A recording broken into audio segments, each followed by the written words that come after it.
Baker Mayfield won somebody $1 million last week. We are here. The Football Guys DFS show has all your cash and GPP plays for this week's main slate and who's going to be the big winner this week. We're going to start it off. We've got our Devin Knotts and our Phil Alexander in here tonight. We're going to lead it off. Phil, why don't you tell us what games you're targeting this week? Sure, Jeff. It's a wide open slate, as wide open as I can remember in terms of roster construction and games to target. Cowboys Dolphins is probably the top game on everybody's list. It's got a slate leading 51.5 point total. Dolphins are favored by 1.5. The pieces there are expensive, though, so not exactly easy to stack that game up. Lions Vikings is probably the next one at a 46.5 point total. We got two dome teams going against each other and some fun players to watch on the fast track there. And it does kind of go downhill from there. We've got Colts at Falcons, 44.5. You kind of never know what you're going to get from each of those teams. Cardinals Bears, I think, has some interesting pieces, also a 44.5 total. Then I've got two games in my somewhat interesting category. The first one, Jags at Buccaneers, with the aforementioned Baker Mayfield finally coming through in the week that I did not mention him on the show or play him in my lineups. So naturally, he was in the first place Millie Maker team. And Seahawks Titans is one that I don't think too many people are going to get after, but I could see that one going over the 41.5 total. And I apologize if I stole them all, guys. I'm going to say you pretty cleared the slate pretty well there. Devin, do you have anything else you're targeting this week? On a 9-game slate, Phil mentioned 6 games. What am I supposed to do? I told you it's wide open. I mean, we'll talk about there's some other teams you didn't mention, but we'll save that. I don't like any games, but there's some teams, some 38-year-old quarterbacks. Right. Phil was very thorough there, and that allows us to first, before we move on, please take a moment to like this video and subscribe to the channel so you never miss an episode. Feel free to like and comment with your questions for this week's slate, and we will do our very best to get there and answer those for you. We're going to move into cash game plays now, and Devin, who's your cash game quarterback that's leading up your lineups this week? Joe Flacco. So 5,500. I mean, look, I talked a little bit about it last week about Derrick Henry and this Houston defense, and they're leading the NFL in yards per carry. So they're 3.18 yards per carry to opposing running backs. Jerome Ford, I don't want to say I'm sick of him, but he's a boomer bust type player. And yeah, he can hit that 30, 40, 50 yards, but in order to consistently move the ball, it's going to be through the arm of Joe Flacco. In his first game starting, he was okay against the Rams. I think he threw for 260, 270, but he's thrown for over 300 in each of his last 2 games, and he's becoming more and more acclimated to that offense. The Bears last week in a bad weather game, he threw for 374, and the Bears defense is better than people give it credit for. So Houston, he should be able to throw all over. I expect close to 300 yards. If Houston can do enough to keep that game competitive, which the line tells you that it will be, 5,500 I think is a fair price. If you wanted to go somewhere else, I suppose you could go, a lot of people are going to look at Baker Mayfield, and Phil's probably going to talk about him. 6,000, it's fine. I think it's point chasing a little bit, but Jacksonville's defense isn't great. And then Justin Fields, I think, is the other guy that you could certainly target against Arizona in the Dome.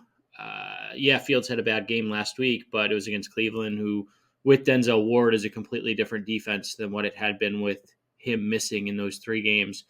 I think it's one of those 3 guys. There's other quarterbacks out there, but I just don't trust them. I'm done with trusting Dak Prescott in cash. Tua's in a tough matchup. Jared Goff is in a tough matchup. So Sam Howell, who's not cheap enough and is in a horrible matchup. So for me, it's Flacco. You go in a different direction, Phil? Yeah, for me, it's Justin Fields by like a country mile. It's not that close. You got no Allen, no Hurts, no Lamar on this slate, so there's really not any other quarterback besides Fields with that high floor, high ceiling rushing profile. And like Devin mentioned, the other quarterbacks that you would want to play, Prescott and Tua, they're just too expensive for these builds. Fields is fairly priced. He is coming off a bad game, but the other thing about that um, Cleveland game is that his line would have looked much different if Robert Tanyan hadn't just like banana fingered an 80 plus yard deep shot. So it wouldn't have been the 11-point game that it was had that one come through. I think Fields is playing well. I think the Arizona defense is constantly getting shredded. Most recently, Brock Purdy, Matthew Stafford, CJ Stroud have gone off against them, and it doesn't look like they have an answer for Fields on the ground. Um, if I were to punt, I would go Nick Mullins over Flacco. Um, I feel like I'm not going there because I think Fields is a pretty sure thing. And the 300, 2 touchdowns, 2 interceptions line that we got from Mullins last week, it kind of feels like, maybe not his top 1% outcome, but maybe his top 20, top 25. So I feel like he'll probably not get quite that much this week. Could he come close against the Lions? Yeah, good matchup. In the dome, has some interesting pieces on offense to throw to. But I just think that Mullins could get to his ceiling, and it wouldn't matter if you're up against a Justin Fields team because I really do think he's in for a huge week against Arizona. Yeah, the one counterpoint that I'll make, and we'll get to tight ends in a minute. I'm spending up a tight end this week, so I think there's three guys at the tight end position between 5 and 6K that are significantly above the 3K guys that we normally see. So I'm looking at like a 2v2 as far as like the $1,500 that I saved by getting away from Fields and the upside of it. I'll just say it: Evan Ingram, David Njoku, and Trey McBride this week. Yep, and I agree with you there. Personally, I think it's a fine week to play two of those guys, and since they're priced well below like the types of receivers who get that volume, and there's not a Christian McCaffrey on this slate that we really want to pay to like 9,000 for. I think that it's easy enough to get to Fields, but I guess we'll kind of go through the rest of the positions and see. Yep, that's fair. No, Nick Mullins was in my mind, but that feels risky for cash. I do like the Flacco call out. We've seen the production over the last couple weeks. He's 900 plus yards over the last 3 weeks, and then I do like the Fields call as well. I think Arizona has a team that has given up, and I think that Chicago's offense has looked a little bit better than I think people expect. We can move to running backs now. Phil, lay out your game plan for running backs in cash games. Could I just play more like wide receivers and tight ends at those positions instead? Rough running back slate. I counted 6 guys that I could play in a cash game this week. I'm not going to do them all because I don't want to put you guys through that. But there's a couple of guys at the higher end that I'm not too interested in because I do want to play Fields. There's a couple of guys in the middle that are in excellent matchups but high risk. So I'm going to lead off with Ty Chandler at 5,600 because I think that he's the closest thing to a lock play on this slate. After scoring 25 DraftKings points in his debut as a featured back last week, Kevin O'Connell has given every indication Chandler's going to stay that guy, even if Madison is back. I don't think Madison's going to be back. He was still out of practice today. And why wouldn't they give Ty Chandler all the work after he finally gave that backfield some juice that it has sorely lacked all season? Price is awesome. The workload should be fine. The matchup is a bit of a concern. Detroit hasn't allowed a running back to top 70 rushing yards against them all season. That does not inspire confidence, but I do think that Chandler's cheap enough and he'll be involved enough as a receiver. And I like the overall game environment that I would prefer him over iffier guys like Brees Hall, who's in a great matchup, but is part of that Jets offense, Chuba Hubbard, who gets all these carries, but he doesn't catch passes, and he's part of that Carolina offense. So I think Chandler's a good play, and then I'm going to be kicking myself for this one next week. We should make some sort of a bet. But I'm playing Bijan Robinson in cash right now. He's 6,300. That's a choice. It is a choice. So here's my thinking, right? He's coming off of this. What was it, like a 1 point? It was a total dud. It was like a complete scorched earth, no fantasy points to be had type of game last week from Bijan. Josh Norris from Underdog Fantasy, he pointed out that the Falcons prefer Tyler Algier against base defenses. The Panthers ran a base defense on a league high 53% of snaps last week. The Colts play base on only 18% of snaps all season. Favors Bijan getting a lot more carries. $500 cheaper than last week. Atlanta's favored at home with a decent total. And even though like fantasy Twitter has been calling for Arthur Smith's head all season, I think it finally hit the mainstream this week, where he is really having to answer some questions to ownership there in Atlanta about what's wrong with that offense and why the running back that they spent I think it was the 8th overall pick on, is out there losing work to Tyler Algier. So I think he's going to go right back to the workload that we had grown accustomed to the last 3 weeks. And I think the matchup is in his favor, and he's cheap, and he allows me to do all the other things that I want to do. And I'll stop. My problem with him is he wasn't just bad last week. He's been bad the last 3 weeks. 10 for 34 against Tampa Bay, 18 for 53 against the Jets. But those were his rushing numbers, though. Sure, but okay. Tampa Bay, he had 88 total yards, so 13. I guess he had 19 points because he scored a touchdown. That gets you there. Right. But against the Jets, he had 10 points. Like that doesn't. So he's missed in 2 of the last 3 games. I guess I just don't know that. I don't know. I would rather go like 3 of like I'll just name my guys real quick. I think Devin Singletary is a guy that I'm really targeting this week. What did he have? 30 touches last week with Case Keenum as the starter. No Tank Dell, no Nico Collins, likely no Nico Collins. I guess there's a chance he could play. I don't know if he practiced today or not, but Dameon Pierce, it doesn't have a role in that offense. The Browns, the way to beat them is on the ground. So I think he's an intriguing play. I do like the Ty Chandler call. I think he's going to be probably the most popular guy. And then, look, I think it comes down to 2 guys for me. It either comes down to, speak of the devil, I'm going to go with a really bad running back here too, but Derrick Henry. So, look, Seattle's rush defense is the 6th worst in the NFL. They've allowed 6 of the last 7 backs that they've faced to top 70 yards. And it's a defense that, like, I don't know. I think Derrick Henry's playing for a contract. I think he still should be motivated, even if he's not going to be in Tennessee next year. And then the other guy that I like, who I just keep going back to for one reason or another, is Rachaad White.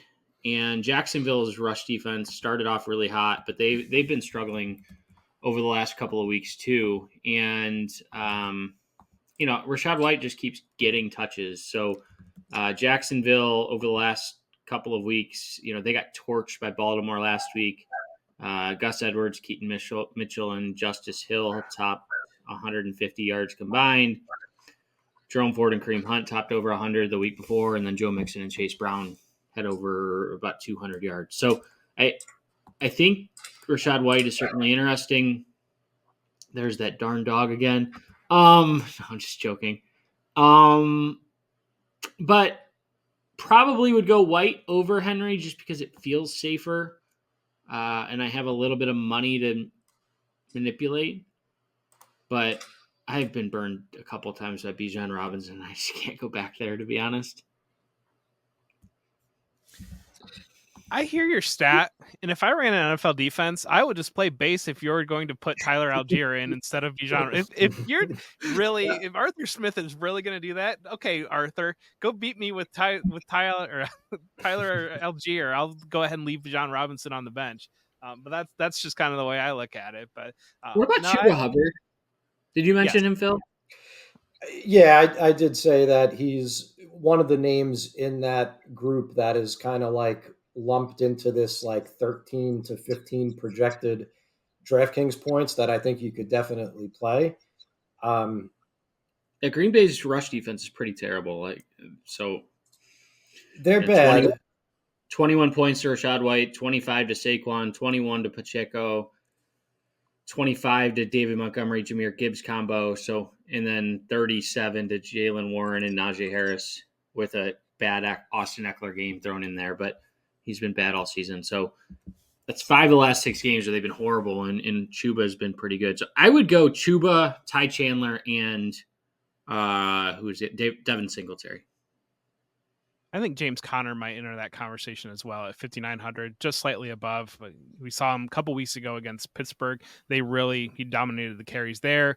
They had a bye, and then last week was just a wasted game against San Francisco. They were not in that game at all. So that could be another play. I know Arizona and Chicago is a team game that we mentioned. Tony Pollard at 6,700, going in that Miami game, that 57-point total. It's kind of, you probably want to play CeeDee Lamb out of that game, or maybe even Jake Ferguson if you want to do that on the Dallas side. But at 6,700, you're getting entry into what should be the highest scoring game of the week, and I think that's got a really good chance at paying off. I know that Pollard has been disappointing on where the expectations lied, and last week was another game that just got away from them, and they couldn't use him in that game script. But that's one that maybe in the back of my mind I'm looking at as well. I do like those call outs there on Chuba Hubbard, on Ty Chandler, on Devin Singletary. I think that is the way to attack the slate, is operating in that 5,700-ish range and being able to just kind of take your points at the running back position and load up on other areas. And Did you say 57-point total on that Dallas game? 57.5 is what I saw it at. Or 49.5. 49.5. I'm sorry. I don't know where 57 I was like, if it's 57.5, I'm running the books and pounding that under. That's where I saw it. Okay. What is this, Big 12 football? Like, come on now. Nah, I get that. All right, let's move on to wide receivers then. And Devin, how are you building out your wide receiver lineup for cash games? Yeah. So we should have some money here. And the question is, where do you want to spend it? Can you go to CeeDee Lamb? I think you probably can, and he's probably the guy that is going to be the most popular. I do have some concerns with Jalen Ramsey being there, and probably shadowing Lamb, although he might not go down in the slot with him. But certainly I think he's intriguing. But did Tyreek Hill limited practice? Anybody have his practice status today? He was limited, yeah. He's limited. The way it was described to me was basically they were not concerned about the Jets at all, and if it were a playoff game, Tyreek would have been able to go last week, was the way that I kind of heard just talked about.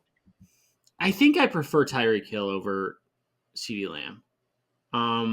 I think that there are less options in Miami. I think that there are Dallas's defense really has struggled over the last couple of weeks, where Miami's seemingly, they get Javon Holland back this week, which is a huge, huge, huge return. He's missed the last 3 games. And they had a bad game against DeAndre Hopkins, but that was without Holland. But they haven't allowed, really since week 8, they've been shutting down most receivers. So if I go Tyreek Hill, then the question is, I kind of have to go cheap at the rest of the wide receiver positions. I think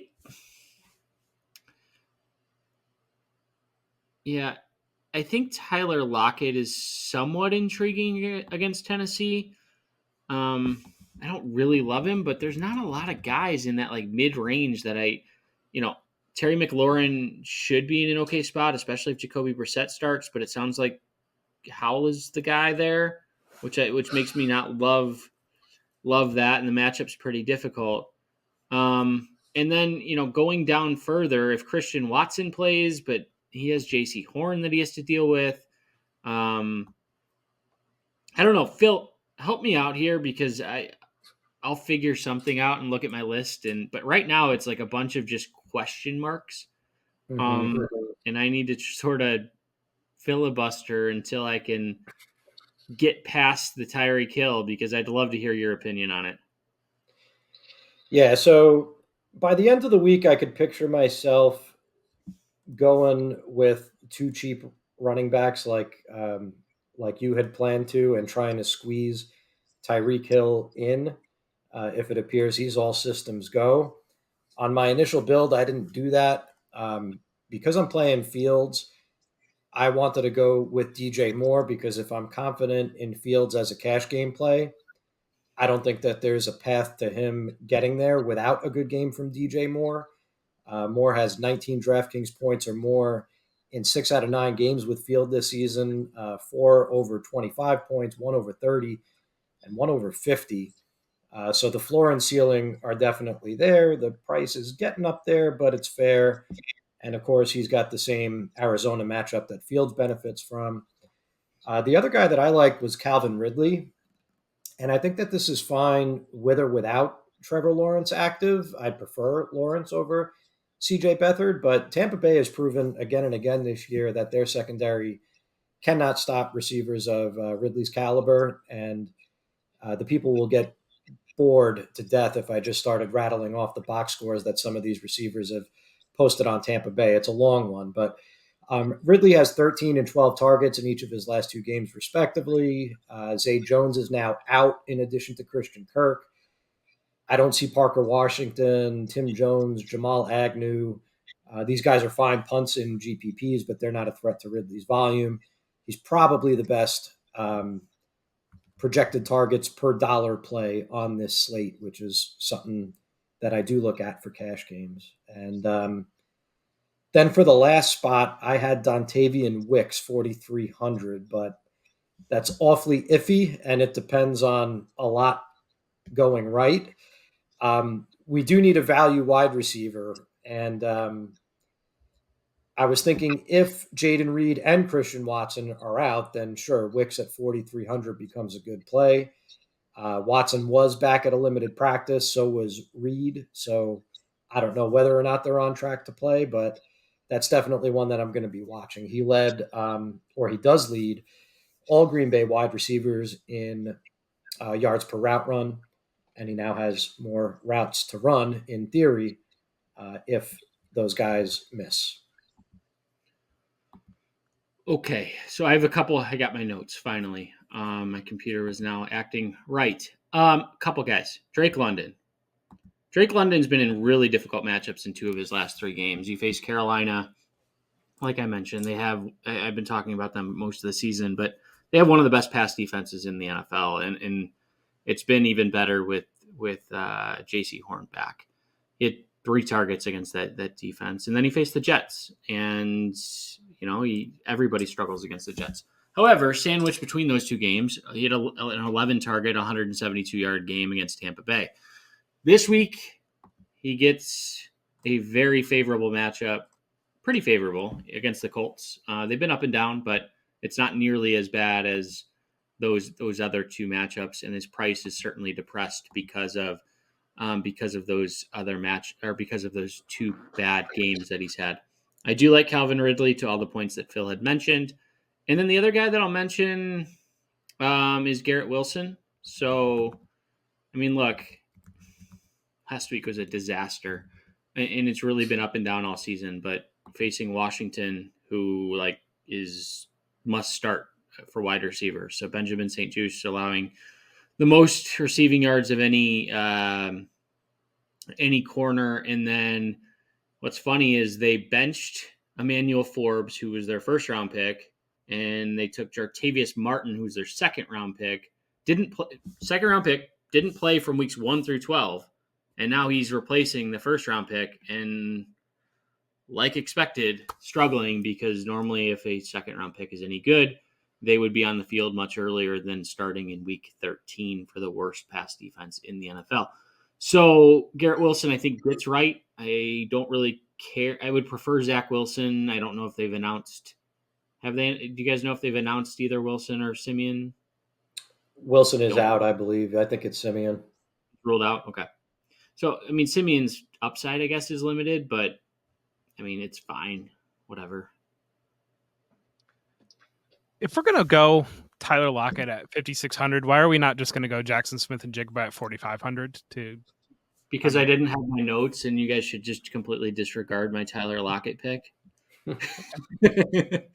I like the DJ Moore call out. I like the attacking the Tampa Bay passing game, Tampa Bay lack of pass defense there with Calvin Ridley. I wonder if Parker Washington might step into a value play because it looks like Zay Jones is going to be out this week. That's a riskier play. That might be more of a GPP lay, but he was looking at like their clear third receiver potential to step up into that role. Noah Brown at 5,200. I know that you kind of attack the Browns through the ground ideally, but the Browns are capable of scoring some points and putting Houston from chasing from behind. Brown had eight catches last week, 80 yards last week. If Nico Collins is out again, obviously Case Keenum looked very comfortable going to Brown. So I think that could be a play at 5,200. Justin Jefferson. Is it a revenge game? He was a Brown? Mm-hmm. Case Keenum's was a Brown. Case Keenum revenge. That's what I meant. Case Keenum revenge game. Okay. But he is a revenge game like every week. So right. Yeah, of course. Justin Jefferson at 8,100 is in the second highest slate of score or second highest over under of the day at 8,100. And I know he's been banged up, and I know he's kind of easing back in a little bit, but this feels like a lot of value to get Justin Jefferson into your lineup, and so that's kind of. I do like the Tyreek Hill or the CeeDee Lamb call a little bit more, but you're talking about $1,000 to even $2,000 price difference between the two of those guys, and it does feel like Jefferson is uniquely value priced relative to where we do see him end up sometimes, and you feel like he's got to have one of these games with the Vikings kind of struggling a little bit where he needs to step up and be Justin Jefferson again. So that's one kind of that's laying out there, I think. We already kind of touched on tight ends. Devin laid out his 3 tight ends. You want to revisit those 3 tight ends, Devin? Yeah, I think there's, like I said, there's 3 guys that I would target this week. It's Trey McBride, David Njoku, or my mind is just in the gutter right now. Trey McBride, David Njoku, or if CJ Beathard is playing, then it's Evan Ingram. So ranking those guys, I would have it Ingram if Beathard is out, number 1. I mean, look, this is a guy who his entire career he's been throwing to tight ends at Iowa, at San Francisco, to George Kittle. Last week, Evan Ingram had a big game and was the primary guy. So I think he's in a really good spot. At 2, I would probably go Trey McBride.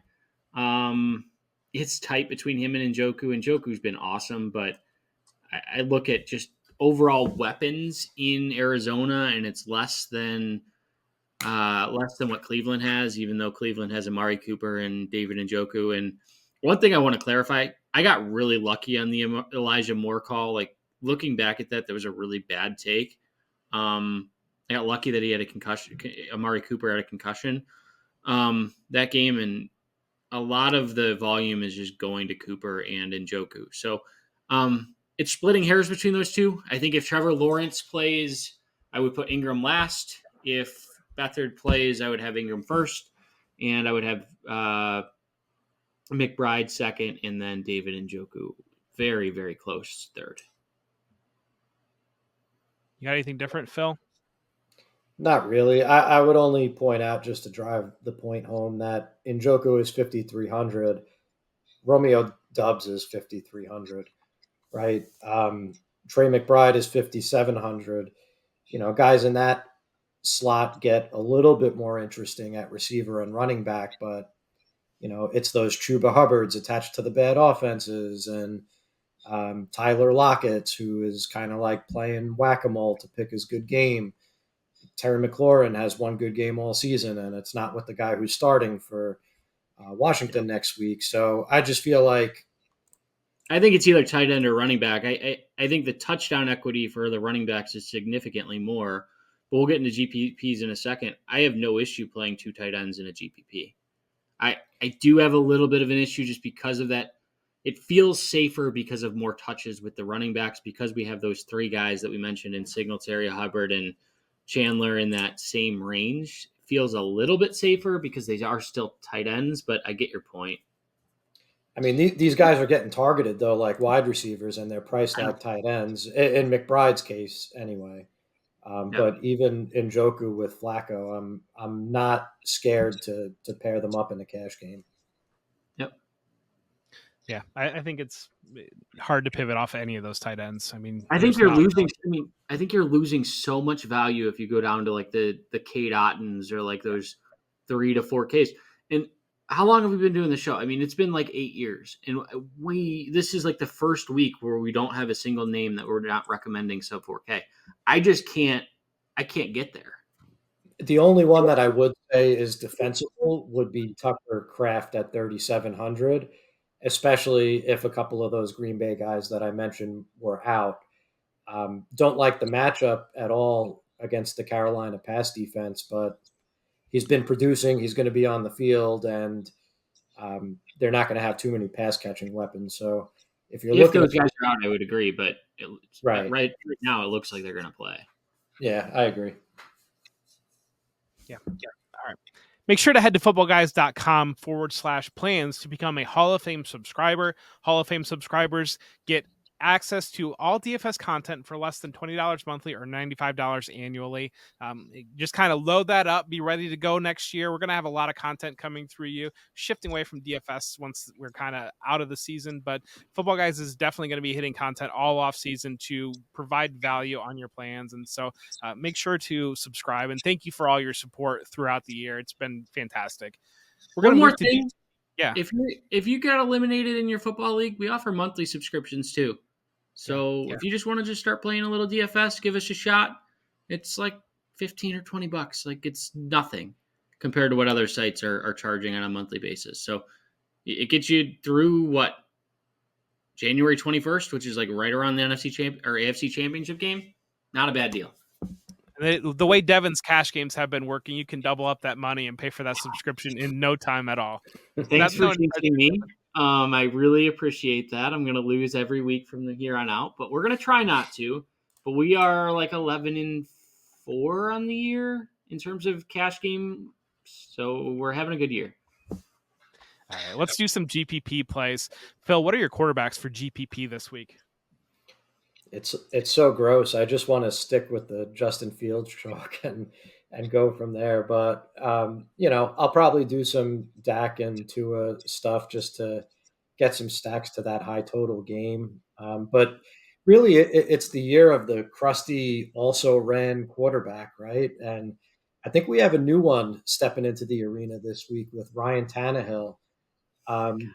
Could he be the next line? No. Could he be the next Joe? I mean, listen, we were saying this about, well, you weren't saying this about Joe Flacco. You liked him from the get-go, but Joe Flacco, Case Keenum, I mean, these guys are coming in and they're like, fine. Look, Tannehill was bad this year before getting hurt. He's generally bad, but he did face a brutal schedule to open the season. And in the one favorable matchup that he had back in week 2 against the Chargers, he went for 20 DraftKings points. He's shown a ceiling over the years because he does run a little bit. I think he brings some stability to this offense that it lacked under Will Levis, and he is capable of keeping them on track against a team like Seattle. I like a couple of his pieces. Nobody's going to play him because everybody's knee-jerk is going to be the same as Devin's. It feels horrible, terrible to click Ryan Tannehill. I get it.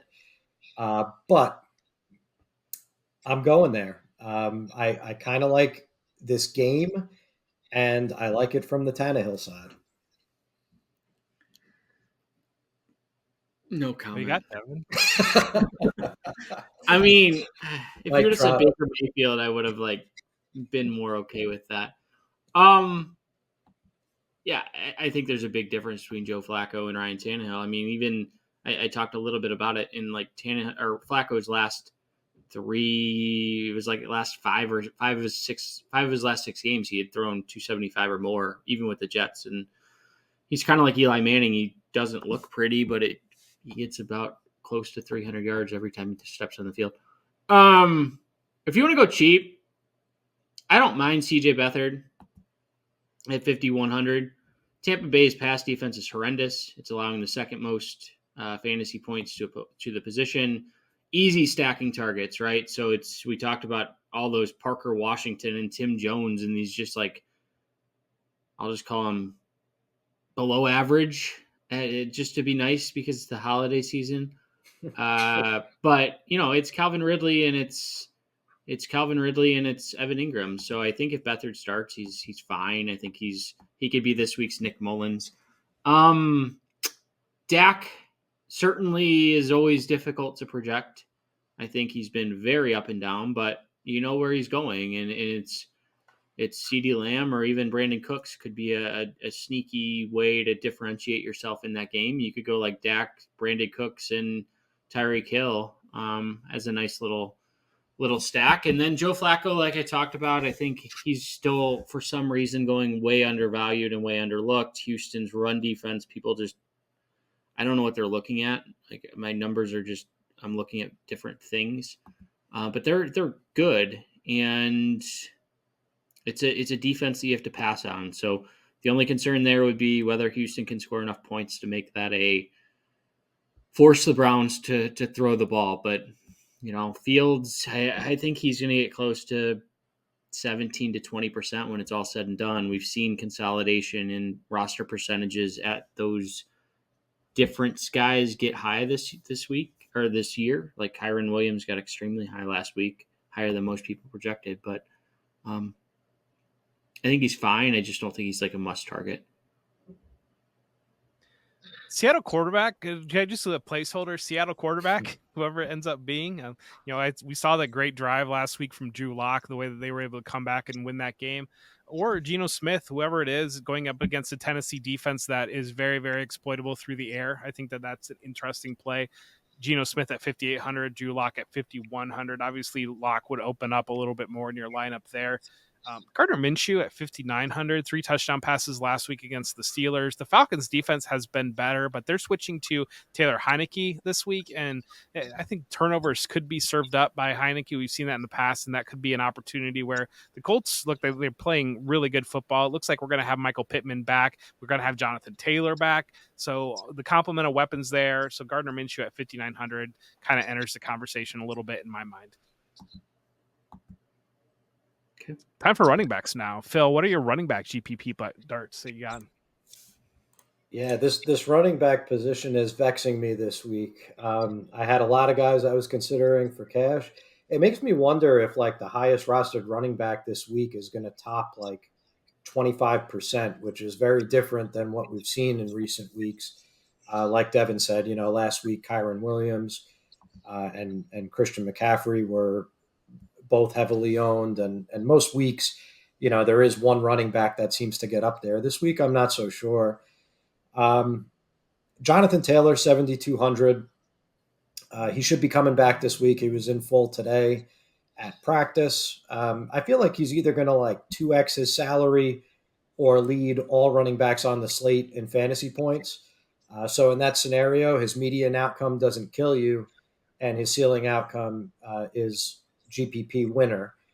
So I like that. Even in a tough matchup, those don't matter as much for guys like Jonathan Taylor. Breece Hall, I think I mentioned as someone who I was thinking about in cash, but you just can't trust that New York Jets Trevor Siemian offense. But that game, Jets in Washington, it's going to be like a battle of the wills for who could be worse, the Jets offense or the Washington defense. So he's got a shot there. We mentioned Chuba Hubbard. He's a direct price pivot off of Chandler, who's 5,600. And it's kind of like he doesn't have a ceiling until he does. He's not going to catch passes, but sometimes when you carry the ball 22 or 25 times in a game, you're going to get a couple of touchdowns. So I'm not ruling that out completely. And then the last name I have here is Jahmyr Gibbs. not really a one-off play, more of someone who I'm playing in game stacks. If you're taking a shot on that Detroit Minnesota game shooting out in the dome, there's really nothing about the matchup against Minnesota to like, but Gibbs is just playing as well as any running back in the league, and I think he showed last week against Denver that he's capable of 25 plus in just about any matchup. So I think you'll want some exposure to him, and I'm going to get mine in those game stacks, like I said. Yeah. Look, I think I'm fading Ty Chandler. I think he's going to get close to 30%. I think Devin Singletary is going to be above that. And look, Chandler, especially if Madison's back, like they're saying the right things, but they said the right things about Cam Akers too. And how much do I trust this Minnesota coaching staff? Are they just going to throw the ball with Justin Jefferson? I think that's definitely possible. Yeah, Chandler had a great game last week, but like, is that repeatable? I don't really know. And it's a matchup downgrade, significant downgrade against not facing Cincinnati. So, look, I think Chuba Hubbard's a great play. I really do. I think he's going underlooked. Right now, he's about 8% rostered is what I have him at. Jahmyr Gibbs, I think that's a pretty good call. He's about 5% rostered. And then, like, if you really wanted to go cheap, I don't hate one of the Bears running backs, and I'm trying to figure out which one it is because last week has me completely thrown off because Roshan Johnson outsnapped Deontay Foreman for the first time, but all signs are pointing to that was like a blip in the radar, and Foreman could have. I think Foreman has a chance for a multi-touchdown game if you wanted to throw him in like an anti-Justin Fields type roster. Justin Fields gets him down to the 3-yard line and Foreman punches it in twice. But anyway, so that's just sort of a dart on a dartboard type play with the Dart World Championships going on. And then Derrick Henry is the last guy that I'll mention. Like I talked about earlier, I think he's in a pretty good spot against Seattle. I like the Foreman call out. I think that's you're going to go dumpster diving. That's as low as I got was at 4,700 Foreman facing those Cardinals. I do like the Breece Hall call, Phil, there. Simeon is what he is, but if he's somewhat competent, close to a professional quarterback going against Washington, Hall has struggled, but Washington's defense is certainly capable of giving up some big plays there.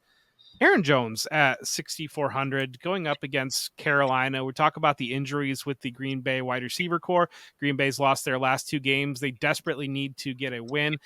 Aaron Jones last week, his first game back after missing a month, 13 touches or 13 carries, 53 yards against what is a difficult Tampa Bay defense. Now he's getting the opposite. He's getting Carolina, who's allowed the 3rd most fantasy points to running backs.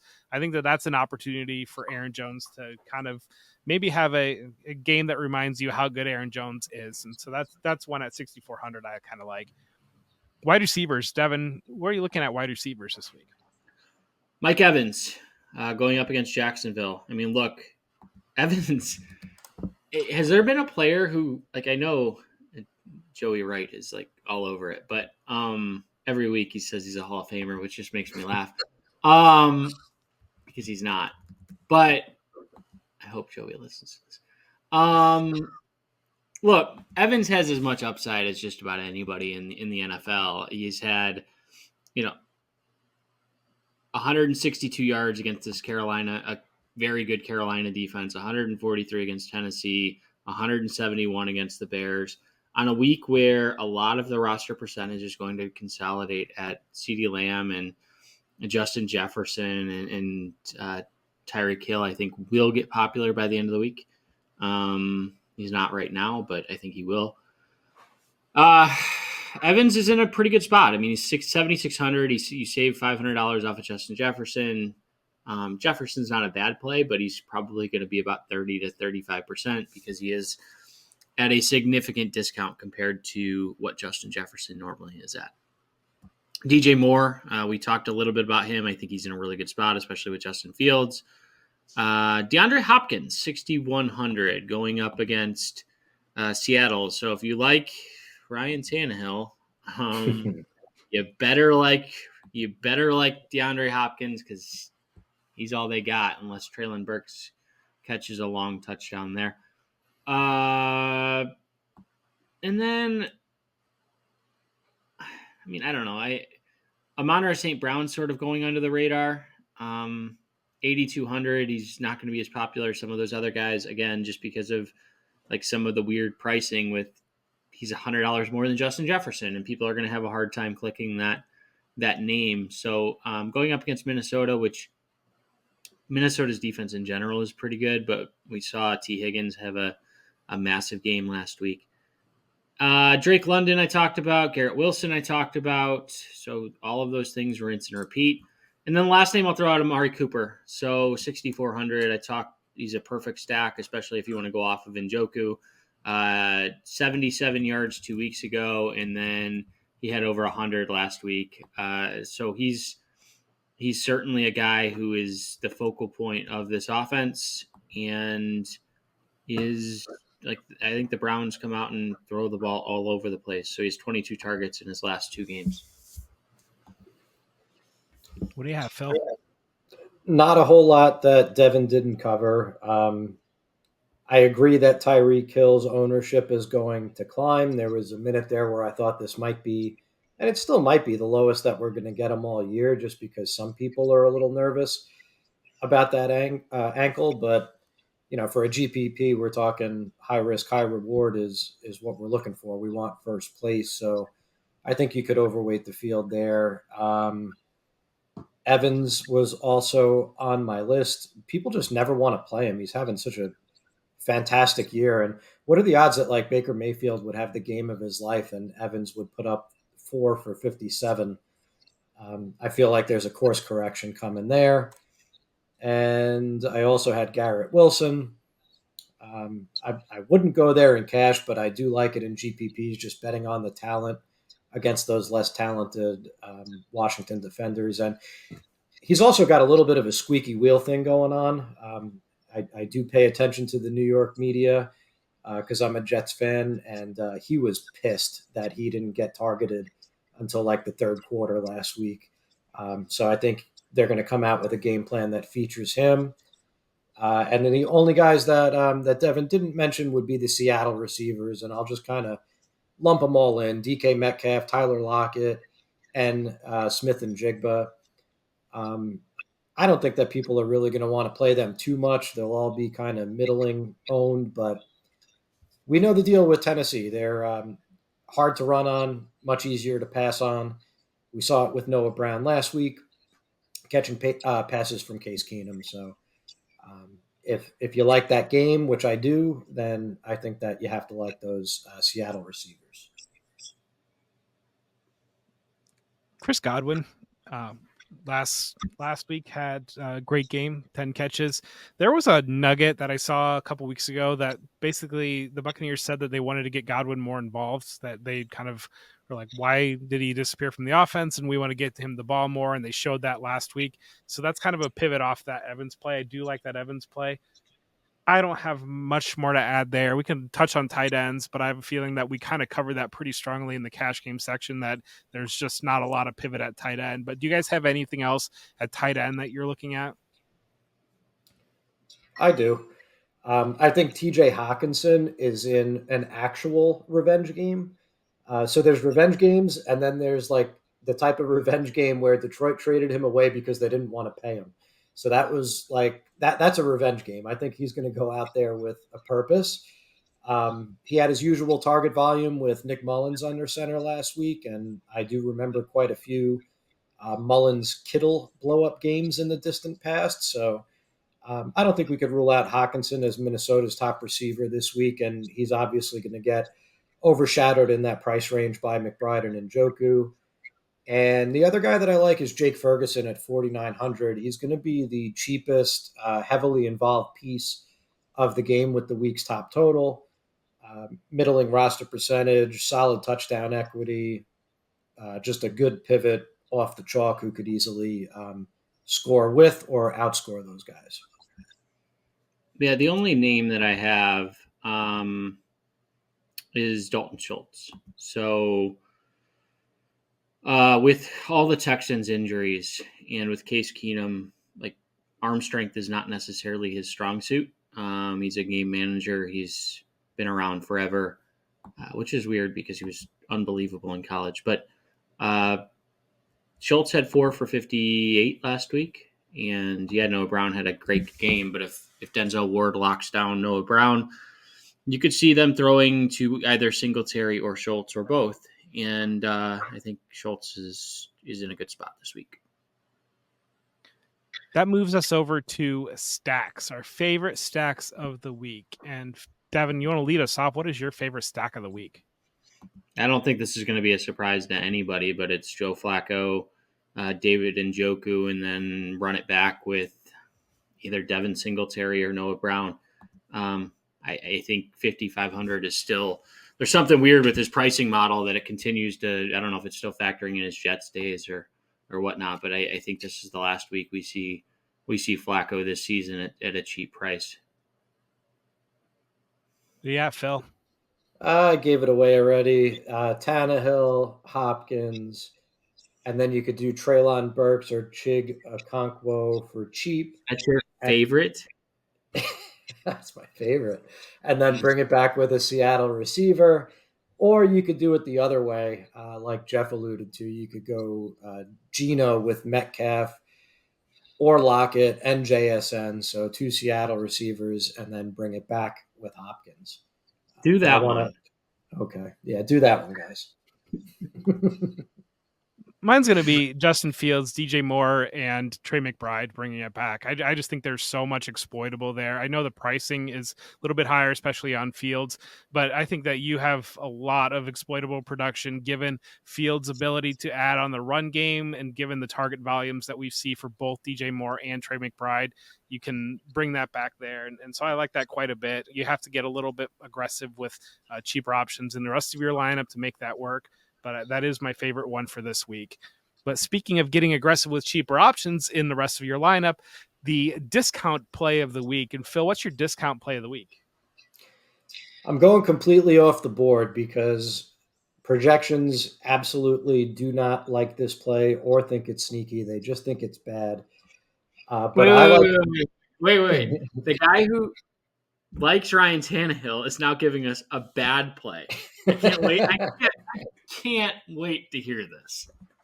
It's Treylon Burks. It's his boy, right in the same game. I think that it's a little bit under the radar that Nick Westbrook-Akine is on injured reserve, and Treylon Burks was back to his full complement of snaps last week. He's got Tannehill back, who he at least has more of a history with than Will Levis. I know what the projections say, but I'm telling them that I know better, and I'm going to end up playing more Treylon Burks than is healthy for me in my bankroll. The only word that Treylon Burks knows as a receiver is 9 because he only runs 9 routes, just vertical streaks the entire time to hope he has that 2 for 72 type game. Jonathan Mingo, 3,600. I sort of been waiting for him to pay off. He hasn't yet, but the targets are there, and he's had 7, 6, 6, 10, 9, 5 over his last 6 games. Hasn't scored a touchdown all year. I think they need to focus in on him. They're 2-12. They don't really have much to play for, but they need to just figure out this youth movement. They don't really need to continue to throw to Adam Thielen. And, last week he was taken out, but Atlanta has a pretty solid defense against the pass. New Orleans has a pretty good defense against the pass. And Tampa Bay, a couple weeks ago, he had 6 receptions for 69 yards. So at 3,600, I think he's in a really good spot this week. My near min, Xavier Gibson, the Jets wide receiver, going up against Washington. 3 weeks ago, he had 5 catches, 77 yards against the Falcons. 2 weeks ago, that Texans game was in that massive torrential downpour. And then last week against the Dolphins, 2 for 29. Going against Washington, he's got the speed and explosive ability to break a big play and to make the play pay off. And if Trevor Siemian is able to actually move the chains at all, and if Garrett Wilson is actually able to get the ball and kind of open some things up, that might increase the the efficiency just enough to get him a little bit more volume. And so that's just a deep 3,100 near minimum play. If you just are desperate and want to make things work in your lineup, just a dart to throw there. But fun fact about that game, tickets are $2. $2. There we go. Jet Commander. You can get into buy anything at the grocery store and get free tickets. Follow the Michigan plan. Go ahead and buy Pepsi and get a ticket. That's the Jets where they're currently at right now. Phil, there you go. You got your Christmas plans. Go ahead and go see your Jets. They'd have to pay me more than $2. All right, make sure to like and subscribe. Thank you so much for joining us. I'll let Devin lead us out. Devin, what do you got for the people? Not a lot. So no week 18 show. We might do a playoff show maybe, or I might just hop on and ramble for a little bit. But so last week might be our next show. But if you want a playoff show, leave a comment down below and try to convince us, or try to convince Jeff and Phil, and maybe they'll be in a Christmas spirit to have a little bit of a short show. Won't be a full hour, but maybe, just maybe. Thanks.